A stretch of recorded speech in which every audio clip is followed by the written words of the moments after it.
சுஜாதாவின் திகில் கலந்த மர்ம நாவல் ஆ. மண்டைக்குள் அமானுஷ்ய குரல், அலுவலகத்தில் வீட்டில் எங்கும் துரத்தும் குரல். தினேஷ்குமார் என்கிற இந்த நாவலின் கதாநாயகனுக்கு என்ன ஆச்சு? இந்த கஷ்டத்திலிருந்து காப்பாற்ற வந்த நண்பன் ரவியை கொல்லும்படி உத்தரவிட்ட அந்த குரல் எது? ரவிக்கு என்ன ஆனது? வாங்க பார்க்கலாம். ஆ. அத்தியாயம் 1. வாழ்க்கையில் சில விஷயங்கள் ஓசைப்படாமல் அறிமுகமாகின்றன. சில திருப்பங்கள் அறிவிப்பில்லாமல் நுழைகின்றன. கைகள் முழங்கை அருகில் துண்டிக்கப்படுகின்றன. மண்டைக்குள் குரல்கள் கேட்கின்றன. இது 1992, அடுத்த நூற்றாண்டின் வாசல்படி. இந்த தினங்களில் நான் நாடி ஜோசியம் பார்க்கிறேன். மலையாள நாட்டில் பகவதி கோயில் அருகில் ஒரு முன்குடுமி தாந்திரிகனை தேடுகிறேன். பீட்டர் ஐவனேவ் என்கிற எதிர்கால நிபுணரை இந்திரா காந்தி விமான நிலையத்தில் சந்திக்க ஓடுகிறேன் என்றால் காரணம் அந்த கனவு, அந்த குரல்கள். அதை கனவா குரலா என்று நான் இன்னும் தீர்மானிக்கவில்லை. சாரி, ப்ளீஸ் மன்னிக்கவும். என்னை பற்றி எதுவுமே சொல்லாமல் இப்படி திடுப்புன்னு ஆரம்பிக்கிறேன். அதுக்கு காரணம் என் மனதில் இன்றைய இருள், இன்றைய குழப்பம். என்னை பற்றிய பயோடேட்டா அல்லது வாழ்க்கை குறிப்பு இதோ. பேர் தினேஷ்குமார், பிறந்த தேதி ஏப்ரல் 8, பிறந்த வருஷம் 1962, பிறந்த ஊர் சென்னை திருவல்லிக்கேணி, சுங்குவார் ஸ்ட்ரீட் என்று அப்போது அழைக்கப்பட்ட தெருவில் ஒரு ஓட்டு வீட்டில் இப்பொழுது அங்கே ஒரு மாவரைக்கும் இந்திரா அறவை நிலையம் இருக்கிறது. படிப்பு விவேகானந்தா, IIT மெட்ராஸ். படித்த பாடம் கணிப்பொறியியல், MS. குறிப்பு: IIT மெட்ராஸ் கம்ப்யூட்டர் சயின்ஸ் அனுமதிக்கு அகில இந்திய அனுமதி தேர்வில் முதல் 100 ரேங்குக்குள் வர வேண்டும் என்பதை நினைத்து கொள்ளவும். நான் புத்திசாலி என்று சொல்ல வருகிறேன்.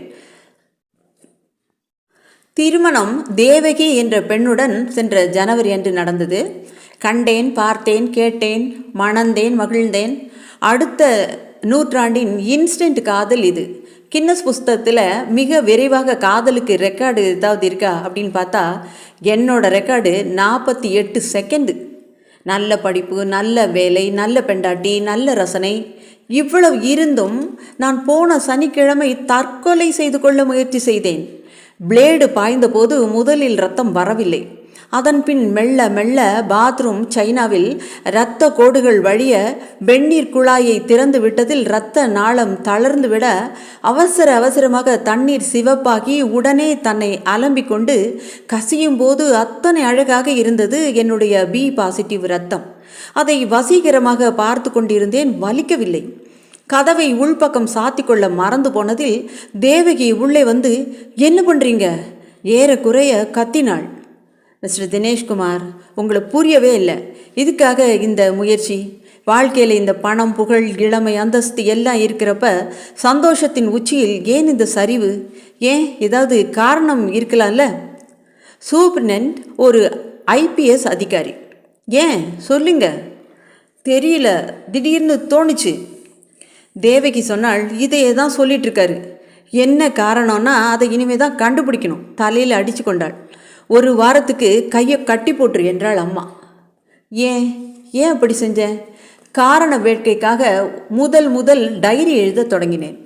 எப்போது என் மண்டைக்குள்ள அந்த குரல்கள் கேட்க துவங்கின? வெளி உலகத்து நிகழ்ச்சி ஏதாவது ஒன்றையும் உள் மனத்து குரல்களையும் இணைத்து பார்க்க முடிகிறதா? ஒரு முறை எனக்கு டெர்மினல் ஷாக் அடிச்சிச்சே, அப்போவா? லேசான மின் அதிர்ச்சி தான். இன்ஜினியர் ரவியை கூப்பிட்டு சத்தம் போட்டேன். அவன் ஆச்சரியப்பட்டான். தினேஷ், எப்படி தினேஷ், மெயின் பவர் கார்டை இன்னும் கனெக்ட் பண்ணலை? அப்படியா? மின்சாரம் இணைக்கப்படாத டெர்மினலில் ஷாக் அடித்தது அலுவலகத்தில் அந்த வார நகைச்சுவையாகிவிட்டது. அதன் பின்பு கணிப்பொறி திரையில் எழுத்துக்கள் விழுந்தன. ரொம்ப தீவிரமாக ஒரு புரோகிராமை பிழை திருத்தி கொண்டிருந்த போது திரையில் எழுதியிருந்த மின் எழுத்துக்கள் அத்தனையும் கொட்டி போவது போல இருந்தன. என் ரோம கால்கள் சிழித்து கொண்டு ரவி கம்ஹியர் என்று கத்தினேன். ரவி வந்தபோது திரை காலியாக இருந்தது. எல்லா எழுத்தும் அழிஞ்சு போச்சுடா. வைரஸ் தான் என்று வைரஸ் தடுப்பு டிஸ்கை போட்டு பார்த்தான். No virus, clean. மறுபடி பூட் பண்ணியதில் கணிப்பொறி தேமே என்று ஒன்றுமே நடக்கவில்லை போல எல்லா கேள்விகளுக்கும் பதில் சொன்னது. நான் எழுதினது எல்லாம் அழியாமல் பத்திரமாக இருந்தது. தினேஷ், ஆர் யூ ஆல்ரைட் என்றான் ரவி. தேவகிக்கு ஃபோன் செய்திருக்கிறான். நான் வீட்டுக்கு வந்தபோது தேவகி வாசலில் வீட்டுக்கு வராத கோவலனை வழி பார்க்கும் கண்ணகி போல நிற்கிறாள். என்ன தேவகி, என்னைக்கும் இல்லாத வரவேற்பு, சினிமா கினிமாவா? ஒன்றும் பேசாமல் கழுத்தை தொட்டு பார்த்து, ஜுரம் போல இருக்கு. ஏன், ரவி ஃபோன் பண்ணானா?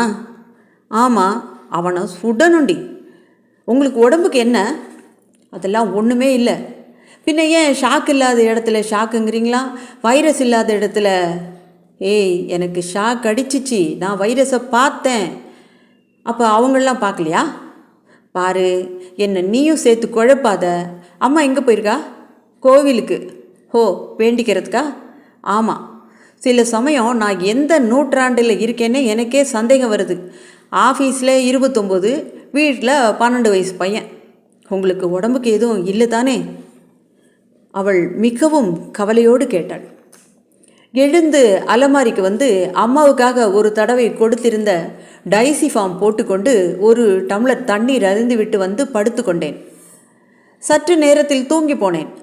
மறுதினம் ஆஃபீஸுக்கு போகவில்லை. அம்மா வைகுண்ட ஏகாதசி என்று ஏதோ கோயிலுக்கு போயிருந்தாள்.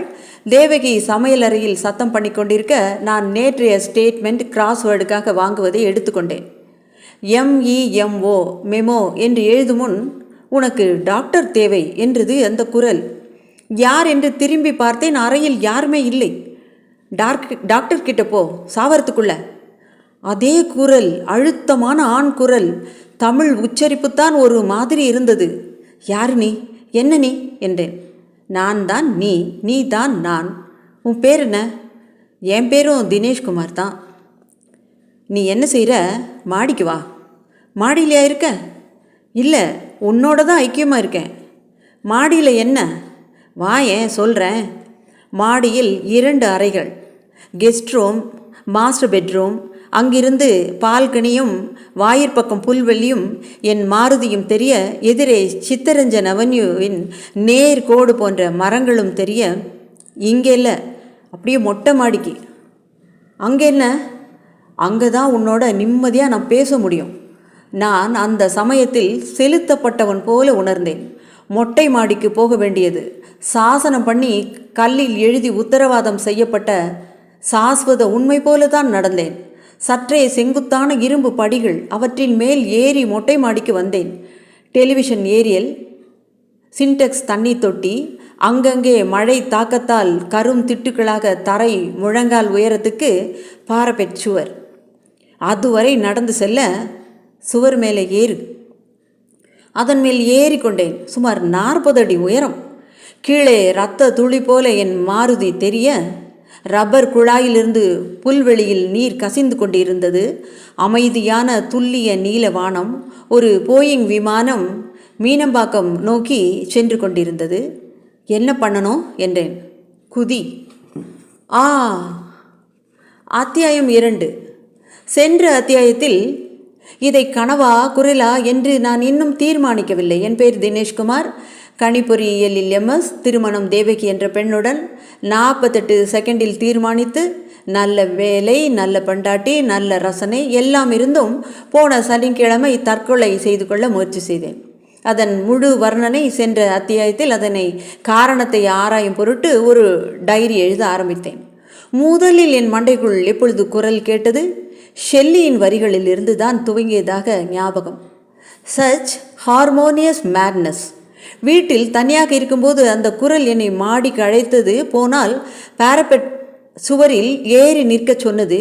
நின்றால் குதி என்றது. ஏறக்குறைய குதித்து விட்டேன். சட்டென யாரோ என்னை தடுத்து கட்டி பிடித்து பின்னால் சரித்து, தினேஷ், யூ ஃபூல், என்ன பண்ணுற என்று குரல் கேட்க ரவி நின்று கொண்டிருந்தான். என்னை அனாவசியமாக மார்பில் தள்ளி மடக்கி உட்கார வைத்தான். என்னமோ மயக்கமாக இருந்ததுடா ரவி, இதை தேவகி கிட்ட சொல்லாதுடா ப்ளீஸ். என் முகமெங்கும் வேர்த்திருக்க அவன் தன் கைக்குட்டையால் துடைத்து விட்டு, என்னப்பா உனக்கு என்ன ஆச்சு?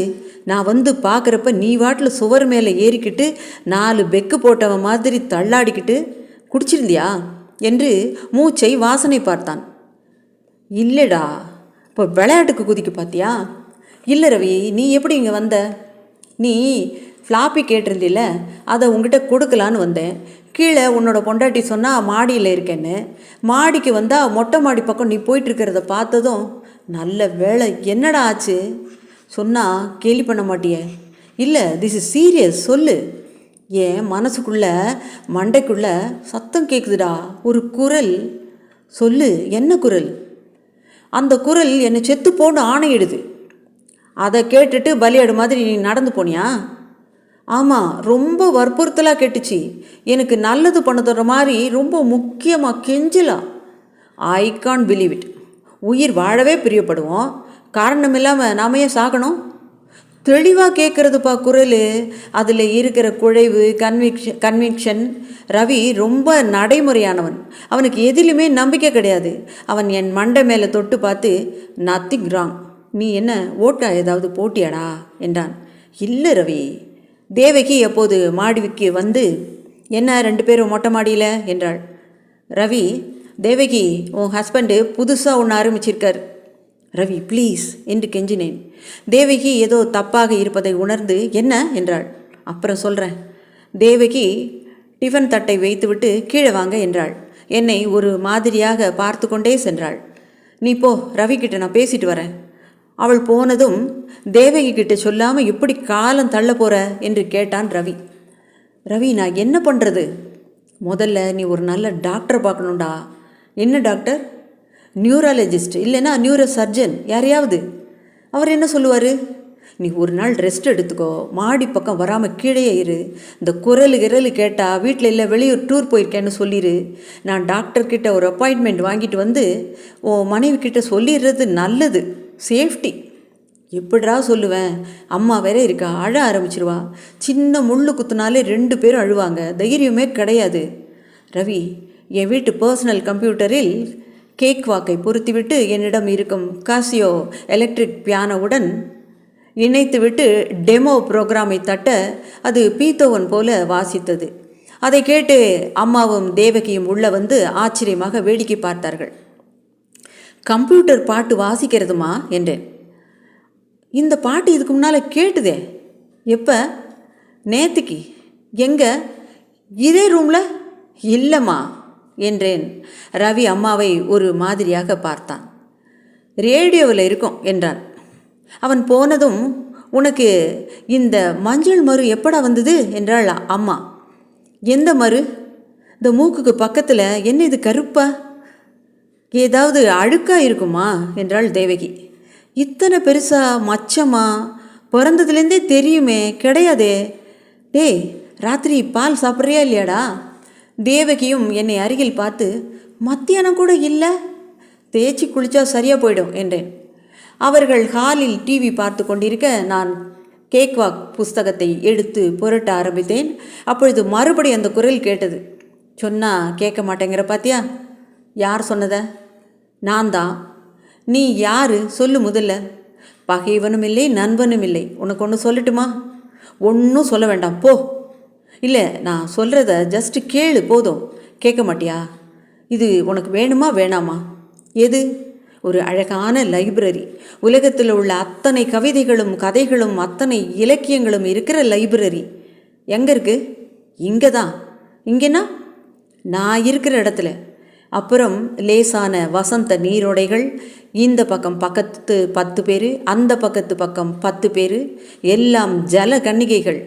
ஒவ்வொருத்தையும் பெண்மை என்னும் வடிவத்துக்கு இலக்கணம் போல. ஷட்டப்! தேவகி உள்ளே வந்து எல்லா விளக்கையும் போட்டாள். தேவகி, அங்கே டைசி ஃபார்ம் வச்சுருந்தனே, எங்கே? எதுக்கு? இன்றைக்கி தூக்கம் வராது. நான் தூங்கத்தான் உனக்கு வழி சொல்கிறேன், ஆனால் நீ கேட்க மாட்டேங்கிறியே என்றது குரல். ஏய் போ! தேவகி திரும்பி, என்னையா? அவள் கண்களில் சற்றே சந்தேகமும் பயமும் சேர்ந்து கொள்ள, தேவகி, என்னை தொந்தரவு பண்ணாத, இப்போ தலை வலிக்குது. ஏன் என்னமோ போல என்னை பார்க்குறீங்க? ப்ளீஸ், ஏதாவது தூக்க மாத்திரை வேணும் சாருகேசி. அம்மா அம்மா! அம்மா உள்ளே வந்து, என்ன தேவகி என்றாள். உங்கள் பிள்ளை என்னவோ மாதிரி பண்ணுறார். ஒரே பக்கம் பார்த்துக்கிட்டு தனக்குள்ளே பேசிக்கிறார். என்னை பார்த்துட்டு சாருகேசிங்கிறார். தீனுக்கண்ணா, என்னடா, என்ன ஆச்சுப்பா? தீனு, ஏதாவது ஆஃபீஸில் கண்டதை சாப்பிட்டியா? இல்லைம்மா, எனக்கு ஒன்றும் இல்லை. இந்த பைத்தியங்களையெல்லாம் விட்டு விட்டு தங்க மாளிகைக்கு வர்றதுக்கு ஒரே ஒரு குதி தான். தினு, நீ ஏன் தயங்குற? இப்போ நீ போக போறியா இல்லையா என்று காதை பொத்தி கொண்டேன். See you later. அம்மா தென்னை விளக்கு மாற்று கீற்றை ஊதுவத்தி மாதிரி கொளுத்தி வந்து என் முன் சுற்றினாள். கெட் லாஸ்ட் என்று கத்தினேன். அதற்கு அவர்கள் பயந்து போய் ஃபோன் பண்ணி சாம்பசிவராவை அழைத்த போது அவர் என்னை பல்ஸ் பிடித்து பார்த்தார். என்ன ப்ராப்ளம் தினேஷ்? ஏதோ மண்டைக்குள்ளே டிஸ்டர்ப் பண்ணுற மாதிரி இருக்குது டாக்டர். நான் நிம்மதியாக தூங்குறதுக்கு ஏதாவது ஸ்ட்ராங்காக கொடுங்க, காலையில் சரியாக போயிடும். டாக்டர் தன் பெட்டியின் வாயை பிரித்து இரத்த அழுத்த கருவியை எடுத்து என் புஜத்தில் சுற்றி புசுக்கு புசுக்கு என்றார். பிபி எல்லாம் நார்மலாக தான் இருக்குது. ஆஃபீஸில் டென்ஷன் எதுவும் ஜாஸ்தியா? இல்லை டாக்டர். நாளைக்கு கிளினிக்கு லேபுக்கு போய் தரோவாக டெஸ்ட் பண்ணிடலாம். இசிஜி, பிபி, சுகர், ஸ்டூல்ஸ் எல்லாம் ஒழுங்காக போகிறதா? பாத்ரூமில் ரொம்ப நேரம் இருப்பார் என்றாள் தேவகி. அது கிராஸ்வேர்டு போடுறதுக்கு டாக்டர், மற்றதெல்லாம் சீக்கிரம்தான். ஒரு ஊசி போடுறேன் என்றார். சட்டையை தளர்த்தி கொஞ்சம் மருந்தை பிழிச்சிட்டு ஸ்பிரிட்டு தடவி அதன் மனம் கொஞ்சம் ஆஸ்பத்திரியை மூக்கருகில் தோற்றுவிக்க, வலிக்குமா டாக்டர்? சேச்ச. அம்மை தழும்பு இருக்கும் இடத்தருகே சதையை கொஞ்சம் கிள்ளி ஊசியை ஏற்றினார். அத்தியாயம் 3. டாக்டர் கொடுத்த ஊசியில் தூக்கம் இருந்திருக்க வேண்டும். போட்டதும் 1/4 மணிக்குள் ஆளை அசத்தி விட்டது. நிம்மதியாக கனவில்லாமல் தூங்கினேன். என்ன, அங்கங்கே கொஞ்சம் கக்கலும் கரைச்சலுமாக பிம்பங்கள் தெரிந்தன. அமுக்குவான் வந்தது. திமிரி கொண்டு விடுபட்டேன். காலை கண்களுக்குள் வெயில் பரவ தேவகி ஜன்னல் கதவை திறந்தாள். என் அருகில் வந்து கழுத்தை தொட்டு பார்த்து, சரியா போச்சு இல்லையா என்றாள். அவளிடத்தில் கோவில் வாசனை அடித்தது. நான் அவளை முத்தமிடும் உத்தேசத்துடன் அருகில் அழைத்தேன். அவள், அதெல்லாம் கூடாது, நான் விரதம் என்றாள். எதுக்கு? உங்களுக்கு சரியா போகணும்ல, சொல்லுங்க. உடைத்தனை வஞ்ச பிறவியை உள்ள முருகும் அன்பு படைத்தனை. வாட் நான்சென்ஸ் என்றேன். எனக்கு ஒன்றுமில்ல தேவகி, என்னை விடு. அவள் என்னை கோபத்தோடு பார்த்து, இந்த மாதிரி நீங்கள் கேலி பண்ணுறதால தான் எல்லா வியாதியும் வருது. எனக்கு இப்போ என்னங்கிற? நீங்கள் பேசுனது ஏதாவது சரியாக இருந்ததா? யோசிச்சு பாருங்க. யாரோ ரூமில் இல்லாதவளோட பேசுகிற மாதிரி நானும் அம்மாவும் பயந்து போயிட்டோம் தெரியுமா? பாரு தேவகி, நான் நம்பாட்டி போ. என் மனசுக்குள்ளேயோ மண்டைக்குள்ளேயோ ஒரு குரல் மாதிரி கேட்டுக்கிட்டே இருக்குது. அது என்னவோ ரொம்ப கன்வின்சிங்காக என்கிட்ட சொல்லிக்கிட்டே இருக்குது. மரண பயம் நீங்கிறதுக்கு, மன நோய் தீர்றதுக்கு 18, 27 அபிராமி அந்தாதி பாட சொல்லியிருக்காரு.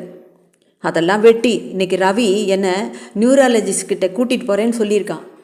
இன்றைக்கி ஆஃபீஸ்க்கு போக வேண்டாம். சரி, போகலை.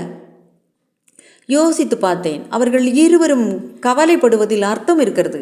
இருவரும் என்னை நம்பி இயங்குபவர்கள். ஒரே மகன், கணவன், என் சமூக பொறுப்பு அந்தஸ்துக்கு அப்பால் அவர்களுக்கு வேறு திக்கே கிடையாது. இதுவும் ஒரு விதத்தில் ரவி சொல்வது போல சைவவல் தான்.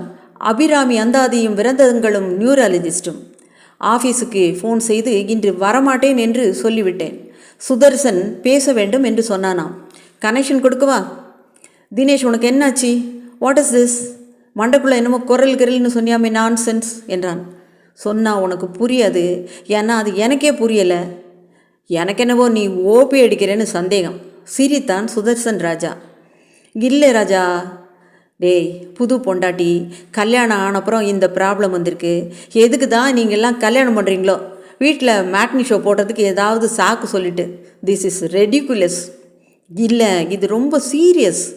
மத்தியானம் வரையில பீட்டர்சன் வரான். மத்தியானம்? ஓ மை காட், மறந்துட்டேன். வரணுமா? வரலைன்னா அவன் பேசுகிற மெகா ஃப்ளாப் சமாச்சாரம் யாருக்கு புரிய போகிறது? அப்புறம் ரவி உன் கூட பேசணுன்னா ஏதோ அப்பாயின்மெண்ட் வாங்கி வச்சுருக்கானா? ஓ, தட்ஸ் கிரேட். அப்போ வரேன். வீட்டில் இருக்கிற பத்திரிக்கை எல்லாவற்றையும் புரட்டி விட்டு சுகமாக இட்லி சட்னி தின்றுவிட்டு கொஞ்சம் நேரம் தூங்கிவிட்டு கிரிக்கெட் கேட்டுக்கொண்டு இருந்துவிட்டு 1:30 மணிக்கு புறப்பட்டு சென்றேன். அந்த குரல் தொந்தரவு செய்யவில்லை. பீட்டர்சன் ஒரு பெரிய கான்ட்ராக்டுக்கு பேரம் பேச வந்திருந்தான். 2 பேரும் ரெக்வயர்மெண்ட் டாக்குமெண்ட் எழுத வேண்டும். பீட்டர்சன் கடுமையான வெஜிடேரியன் சித்தார்த் வாசிக்கிற அமெரிக்கன். உனக்கு உடம்பு சரியில்லைன்னு ரவி சொன்னா என்றான். Some disturbance in the brain? Yes. ஐவனேவ்னு ஒருத்தர் டெல்லி விமான நிலையத்துக்கு அருக சென்டார் ஹோட்டலில் தங்கியிருக்காரு. அவரை போய் பாரு. பீட்டர், நேற்றுலேருந்து எங்கள் வீட்டு வேலைக்காரி உட்பட 15 பேர் என்னோடய வியாதிக்கு என்ன குணம் தேடணும்னு எனக்கு உபதேசம் கொடுத்துருக்காங்க. முதல்ல அது எனக்கு வியாதியானே புரியலை. ரவி சொன்னான், மண்டையில் குரல் கேட்கிறதா? ஆமாம், கேட்டது. அப்போ அது வியாதி தான். அதுக்காக என்னோட நண்பன் ஒருவன் சர்ஜரியே பண்ணிட்டான். அப்போவும் குரலே போகலை. அவன் சின்ன வயசில் கற்றுக்கிட்ட பியானோ பாடங்கள் எல்லாம் மறந்து போயிட்டான். அருமையாக பியானோ வாசிப்பான். ஆப்ரேஷனுக்கு அப்புறம் தொடவே இல்லை, எல்லாம் மறந்து போயிட்டான். பீட்டர், நான் ஏற்கனவே பயந்து போயிருக்கேன். நான் சொல்ல வந்தது நவீன மருத்துவத்தில் இல்லை விடை ஐவனே திபேத்திய மருத்துவமும் புதுசாக இந்த காலத்து மருந்தும் கலந்து கொடுக்கிறவர். இன்னும் 10 நாள் தான் அங்கே இருப்பார் என்றான். தேங்க்ஸ். கம்ப்யூட்டர் சம்பந்தப்பட்டவர்கள் அனைவரும் ஏன் இப்படி ஒரு மூட நம்பிக்கை வைத்திருக்கிறார்கள் என்பது எனக்கு வியப்பாக இருக்கிறது. இது மூட நம்பிக்கை இல்லை, இதுவும் பியூர் சயின்ஸ் தான். சரி, நம்ம சிஸ்டம் பற்றி பேசுவோமா? சாயங்காலம் ரவி என்னுடன் வந்திருந்தான். ஆழ்வார்பேட்டையில் மையமாக இருந்தது அந்த நர்சிங் ஹோம். பணம் பிடுங்கும் பிரைவேட் ஆஸ்பத்திரி அது என்று வாசலில் பெயர் பலகையில் பளபளப்பிலேயே தெரிந்தது.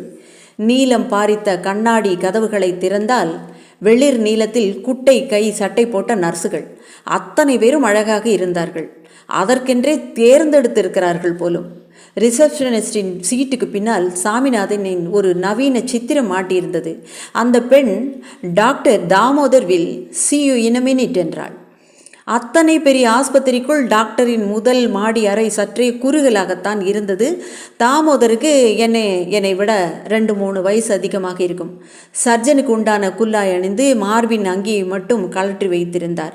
பார்த்ததுமே சிரித்த புன்னகையில் பத்திரமும் உத்தரவாதமும் தெரிந்தன. இதோ இந்த வித்தகர் என் மண்டைக்குள் இருக்கும் குரல்களை நிச்சயம் சுத்தம் செய்துவிடப் போகிறார் என்ற நம்பிக்கை எனக்கு ஏற்பட்டது. ரவி என்னிடம், தினேஷ், எனக்கு கொஞ்சம் வேலை இருக்குது, போயிட்டு 1/2 மணி நேரத்தில் வரேன் என்று வெளியே போனான். தாமோதர் என்னை ஊடுருவி பார்த்தார். நேராக விஷயத்துக்கு வந்தார். குரல் உன்னுடையதா? அப்படி தான் தோணுது. சில வேளை என் குரல் மாதிரி இல்லை, வேற ஏதோ உலகத்திலேயே பொதுவான ஒரு குரல் போல தோணுது. அவர் புன்னகைத்தார். நல்ல வர்ணனை. ஆண் குரலா? ஆமாம். என்ன சொல்லுது? தற்கொலை பண்ணிக்க அப்படின்னு தான். தற்கொலை என்ற வார்த்தையை பயன்படுத்தியதா? இல்லை, மொட்டை மாடியிலேருந்து குதி, இங்கே வந்துரு, அப்படி இப்படின்னு. இங்கே என்ன? எங்கே? அதை சொல்லும்போது ரொம்ப அருமையாக அந்த ஸ்தலத்தை வர்ணிக்கிறது. அங்கே வசந்த நீரோடைகளும் ஜல கன்னிகைகளும் என்பது போல. ஓ, ஹாலிவுட் சொர்க்கம் போல ஒரு இடம். ஆமாம். உங்கள் வீட்டில் யாருக்காவது epilepsy, hysteria, depression, down syndrome ஏதாவது இருக்கா? இல்லை, அப்படி யாருக்குமே இல்லை. இப்போ நான் சொன்னதெல்லாம் என்னன்னு உங்களுக்கு தெரியுமா? தெரியும். எப்படி? படித்தேன். சமீபத்தில்? ஆமாம். நான் உங்கள் கம்ப்யூட்டர் புத்தகங்களை படித்தா மட்டும் போதும்னு சொல்கிறேன். உங்கள் வீட்டில் பெரியவங்க கிட்ட கேட்டு சொல்லுங்கள். இந்த தகவல் எனக்கு ரொம்ப முக்கியம். சின்ன வயசில் எப்போதாவது தலையில் அடிபட்டு இருக்கிறதா அப்படின்னு கேட்டு சொல்லுங்கள். சொல்கிறேன். ரவி வந்தான். என்எம்ஆர் ஸ்கேன் எடுக்க வேண்டுமாம் என்றேன். ரவி, ரொம்ப பணம் பிடுங்குவாங்க போல் இருக்கிறதேடா. அதனால் என்ன? எல்லாம் ஆஃபீஸில் தானே கொடுக்க போகிறாங்க. மொத்தம் 20,000 ஆகிவிடும் போல் இருக்கிறதே. ஆகிவிடும் என்றது குரல். எதற்காக இத்தனை செலவு?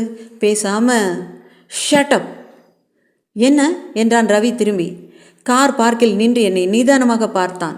மறுபடியும் அதே குரலாடா? வாடா, ஆஸ்பத்திரிக்கு போயிடலாம். இல்லை, வீட்டுக்கு போய் படுத்துட்டு மாத்திரை சாப்பிட சொல்லியிருக்காரு டாக்டர். என் மாருதியை ரவி ஓட்டினான். நான் அவன் அருகில் உட்கார்ந்தேன். கார் செல்ல. எதற்காக இத்தனை செலவு? பேசாமல் இங்கே வந்துவிடு. உனக்காக தேனுகா என்று ஒரு ராகமும் ரேணுகா என்று ஒரு பெண்ணையும் பார்த்து வைத்திருக்கிறார்கள். என் நண்பனே, அடுத்த முறை பல்லவன் பஸ் வரும்போது ஸ்டியரிங் சக்கரத்தை ஒரே திருப்பி விடு.